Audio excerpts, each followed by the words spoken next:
welcome back to Hermitcraft Season 11. I'm still in front of my base, which is looking absolutely wonderful now that I've pinched some of Scar's trees and also had Pearl build something amazing for me. My shirt looks like beans, and my trousers are looking very jazzy. In short, I'm in a very good mood, so let's get straight to work. First things first, I'm feeling a little bit brave this morning, so I am going to take out these cherry blossom trees, and I'm going to take on the pillagers. Come on, this is getting absolutely ridiculous. Look how many there are. I can't help myself. This could be the biggest multi-kill with a spear. There's so many in one spot. That was incredible. Can I do it again?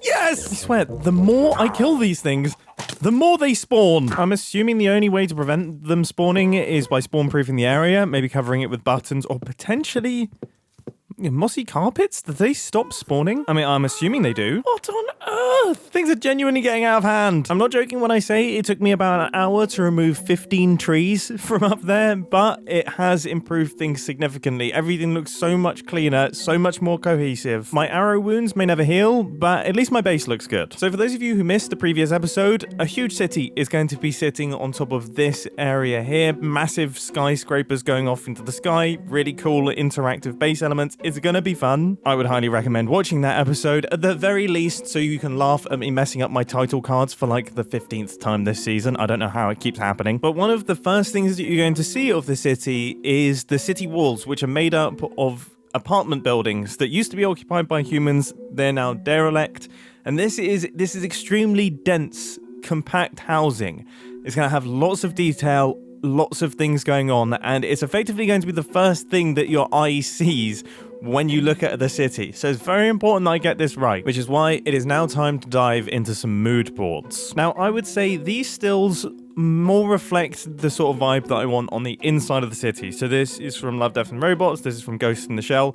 This is more internal. I would say the best still for the exterior is actually this, which is a real-life location. It is Kowloon City in Hong Kong, and it's a wild-looking place, and the history of it is unbelievably interesting. I'll put a link to this document down in the description because it's so worth reading. There are some absolutely unbelievable street photos in here that are taken from this book, The City of Darkness Revisited by Greg Girard and Ian Lambert, and I mean, come on. Come on! I'll put a link to their website down in the description too. I just ordered myself a copy of that book. Fun fact, it is now a week later. The book has arrived and it's beautiful, and I've just potentially moved to France. So here I am on the Hermitcraft creative server where I've laid out all of my plans for the mega city, and I thought I would quickly try and just do a few strips of this Kowloon-esque building. So I have the City of Darkness book open next to me with a bunch of reference images, and what seems to define the look is sort of like lines of buildings that look like they're all stacked on top of one another. And I would say the key element is the balconies and all of the grates and all of the things hanging off of the balconies. The base color is sort of white stone, and then there's lots and lots of cyan, a little bit of orange, and occasionally other colors. Oh my goodness, I'm now starting to realize this is going to be really hard. Really hard. I am just going to completely spray this thing with blocks. See what happens. What am I actually doing? What am I doing? I mean, to something? Ooh, what do we think to these faded banners? They kind of look old. They look like they've existed for a while. Oh, and I can even have like a few different types. I think this one's actually a bit too extreme. Maybe I just need to shift the base color so we're not going from pure white. It's going from gray or light gray to dark gray. That is, I mean, it's interesting. I'm still not. I kind of only like these ones currently. Oh, what about orange and brown? I mean, I think if they weren't quite as in sync with one another, or there was just one down here and then two up there, yeah, that's good. Oh, that's so cool. Right, I'm going to see if I can just tack an extra one on top of this with a completely different color palette and see how that goes. The answer is pretty well. This took me 5 minutes to design compared to like the half an hour that this bottom one took to design. And I'd say it looks pretty good. Let's actually see how it looks from my rough viewing platform. Okay. Firstly, there's no banners, obviously because we're outside of the distance, and I think the banners are doing a lot of work.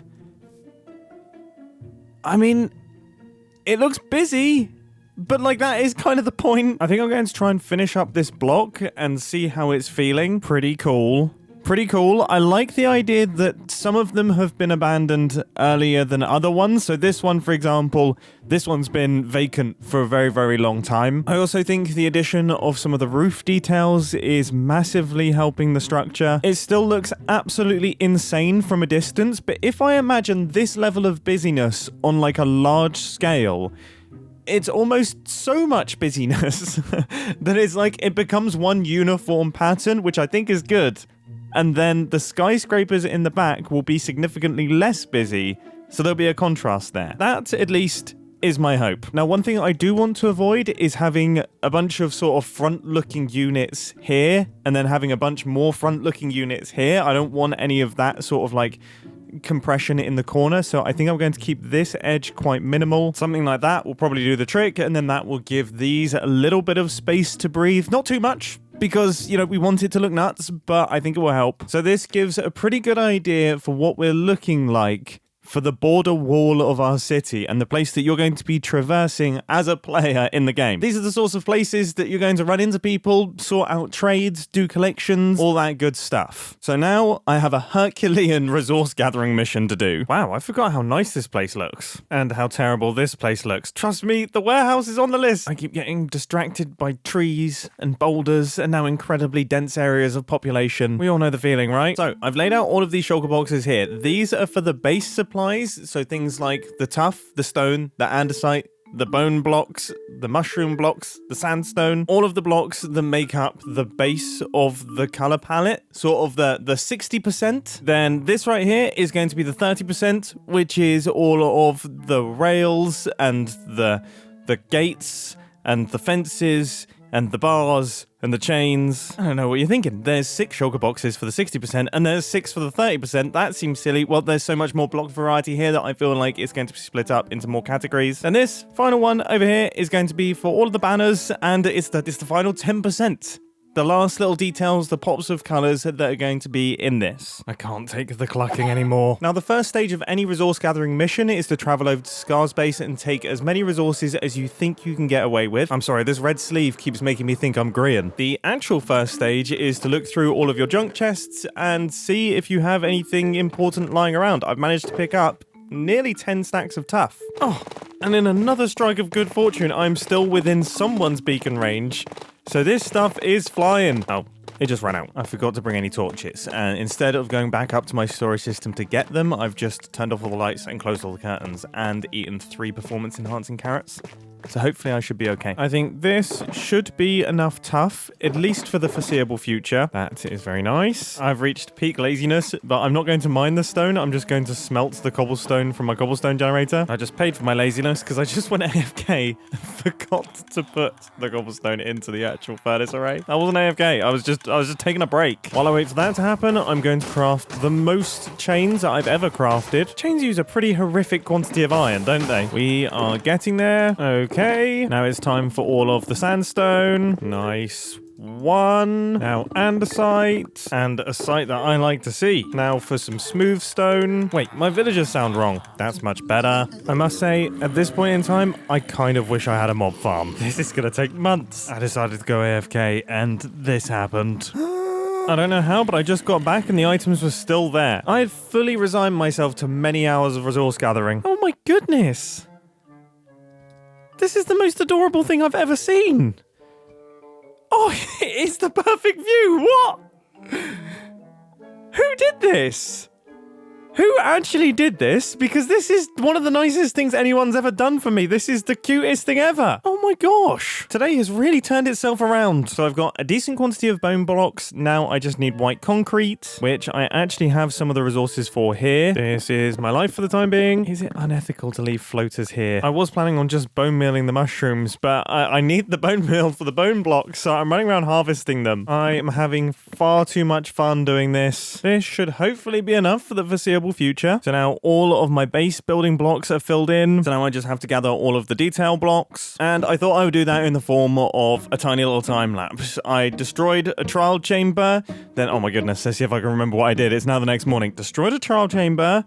And then I tried to get acacia wood. I think that's the next thing maybe.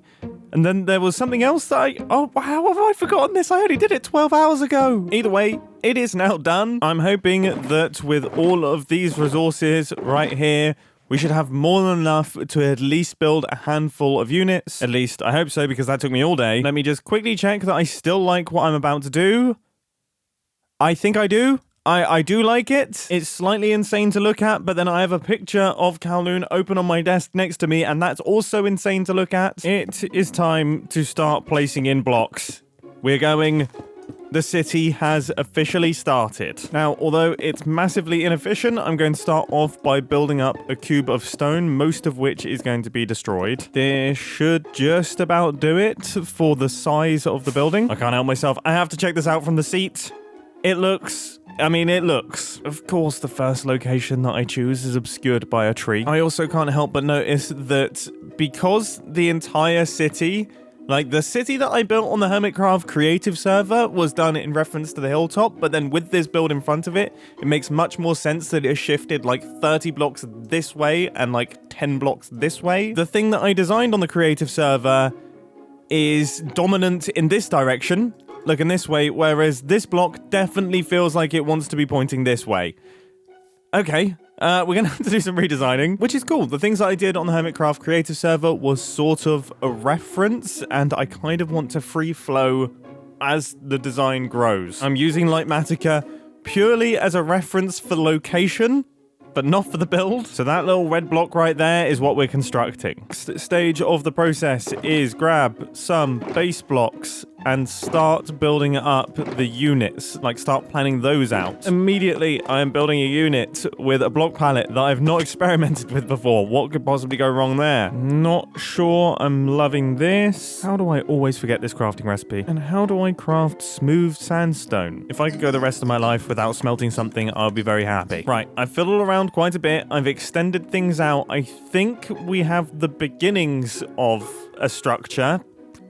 I have been struggling with the transition between the two modules for ages, and I've gone back into the creative mode testing world, and I think the reason I'm struggling is the more dominant color should be the one that takes either the floor or the ceiling of the other module. This looks kind of weird. It looks like it's been cut off. I think if I swap this out for the mushroom stuff, it will look maybe better. I guess now this needs to be dropped a little bit. I just don't know. Okay. I've changed the block palette. I've added in a handful of blocks that sort of split the difference between the two units. I've added a little bit of a gradient here to give the impression of shading. I think we're getting there. I just want a few more polished andesite blocks. And now I've filled in all of the units with tuff. Everything is looking at least a little bit more solid. So now it's time for all the details. Seriously, how long have these shears been in my inventory? I can't remember the last time I used shears. First things first. Place in all of the iron bars. Next thing is to place in a bunch of wires and other bits and bobs that look like they're doing things. Look at that. I can smell the air coming out of these vents. I don't entirely know what this is meant to be. Maybe a washing machine on a stand, but it feels like something. Gosh, there's a lot happening on these, isn't there? I think one thing that's potentially throwing me off a little bit is that this fan casing seemed way too bright, so instead I'm going to use birch trapdoors. A little bit of lantern action. Tiny little table and chairs. I cannot wait for this goblet to oxidize. Currently, it all looks so orange. I thought I would experiment with adding a sort of vent as opposed to having an apartment here, partly because an apartment here and then an apartment here with an apartment on the front would mean that this apartment was absolutely tiny. And whatever's going on here,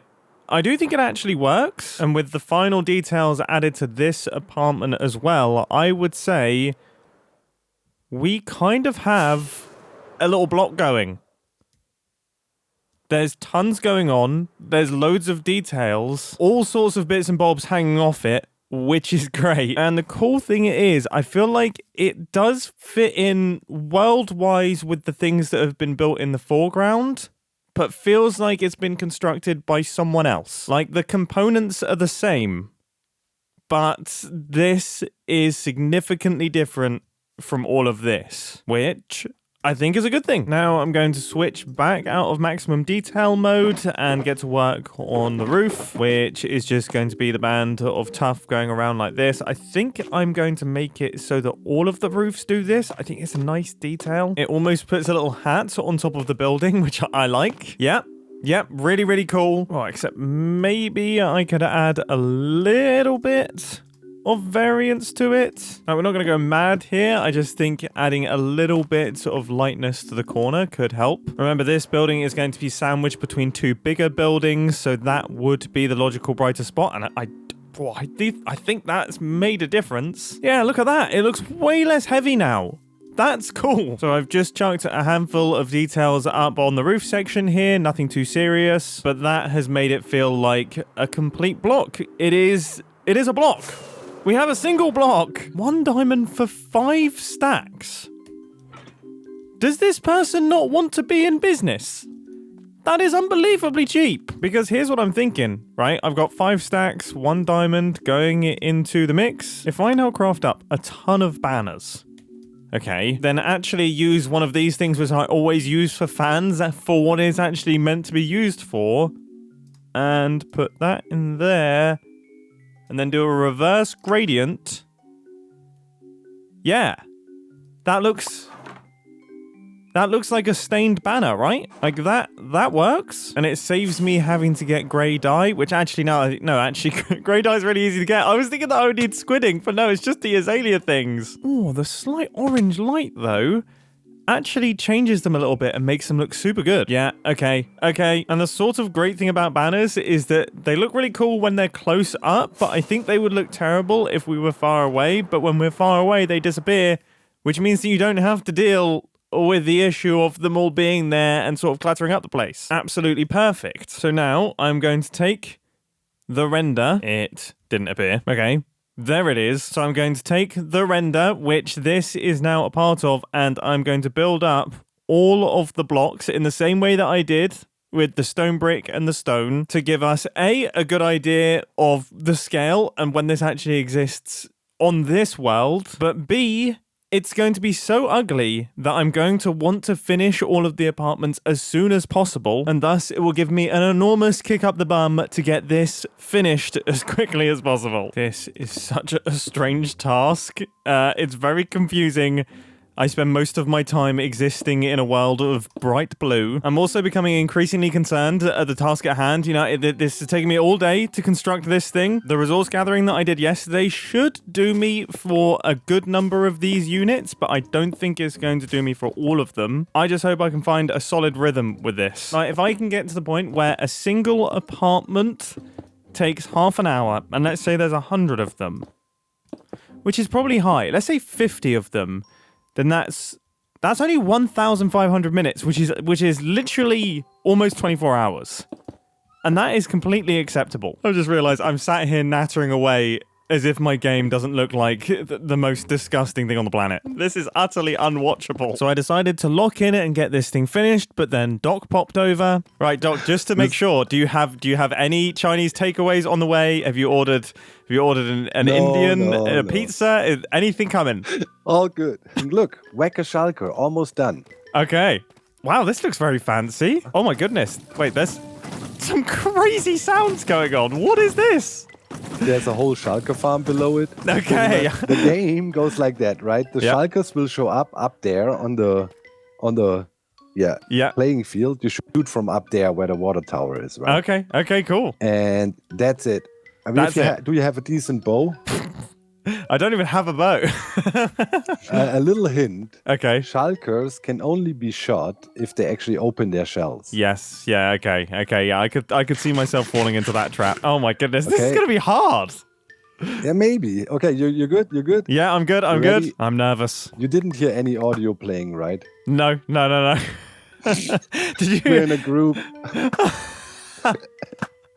All right. Do you want me to leave the group? Oh my goodness. Yeah, let's leave the group. Okay. I'm being terrible at the game anyway. It doesn't. None of it matters. I see. Okay. I see. I've left and there's just suddenly extreme techno. Don't worry, copyrighted protect this. It's a YouTube audio library. I can no longer hear you, Doc, but that's fine. Oh, no worries. It's YouTube audio library. Copyright free. Nice. Oh, this is difficult. Yeah, you're doing good. 5. Game over. Oh, no. Okay. Thanks for playing. New high score. Yes! Bonus reward unlocked.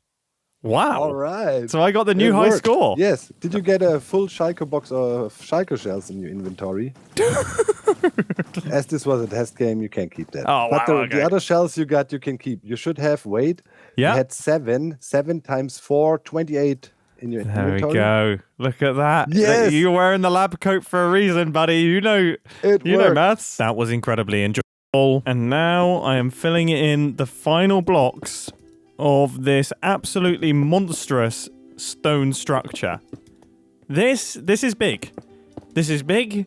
It is angular and it is mostly hollow, but it does represent what the future is going to look like for my base. And I have to say, it looks pretty cool. And it's also made it feel...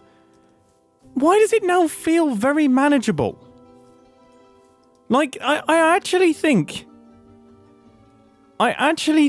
A, this is going to look awesome. This is going to look incredibly cool. I cannot wait to see all of the apartments and all of the little blocks and modules build up over this area. But more importantly, B, I think there's a little bit less apartments than I was expecting. These things take up a bit more space. I think we can be intelligent with how we go, fill this in with pipes and stuff, and end up with a really, really cool looking build. Absolutely chuffed to bits with the progress that I've made today.